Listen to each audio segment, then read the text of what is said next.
নিজ ভূখণ্ড থেকে অবিলম্বে মার্কিন সেনা প্রত্যাহারের দাবি পুনর্ব্যক্ত করেছে সিরিয়া। সিরিয়ায় মার্কিন সেনাদের দখলদারিকে সার্বভৌমত্বের গুরুতর লঙ্ঘন বলে উল্লেখ করেছে তারা। শনিবার দেশটির পররাষ্ট্র ও প্রবাসী মন্ত্রণালয় এক বিবৃতিতে জানায়, মার্কিন সেনাদের সমর্থনে সম্প্রতি পূর্বাঞ্চল ও উত্তর পূর্বাঞ্চলের বিভিন্ন এলাকায় সাধারণ মানুষের ওপর হামলা চালিয়েছে কুর্দি নেতৃত্বাধীন এসডিএফ এর বিচ্ছিন্নতাবাদীরা। সেসব হামলায় নারী, শিশুসহ অনেক বেসামরিক মানুষ হতাহত হয়। পররাষ্ট্র মন্ত্রণালয় আরও জানায়, বিভিন্ন গ্রামে পরিবার পরিজন নিয়ে কোনো মতে বেঁচে থাকা নিরস্ত্র মানুষের ওপর মার্কিন বিমানের সহায়তায় হামলা চালায় এসডিএফ। এ ধরনের হামলাকে বর্বরোচিত বলে আখ্যা দেয় তারা।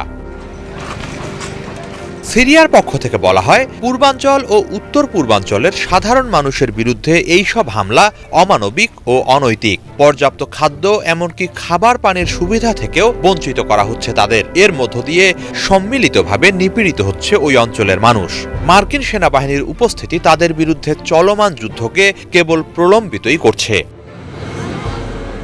যুক্তরাষ্ট্র বিচ্ছিন্নতাবাদীদের সমর্থন দিয়ে সিরিয়া বিরোধী কোনো পরিকল্পনা বাস্তবায়ন করতে পারবে না বলে জানিয়েছে সরকার। যুক্তরাষ্ট্রকে এ ধরনের চর্চা থেকে সরে এসে অবিলম্বে সেনা প্রত্যাহারের আহ্বান জানিয়েছে তারা। সিরিয়ার মানুষ বিচ্ছিন্নতাবাদীদের সমর্থন করে না। তাদের সেই অবস্থানের প্রতি যুক্তরাষ্ট্রকে সম্মান জানানোরও আহ্বান জানানো হয়। হিজল জোবায়ের, বাংলা ভিশন।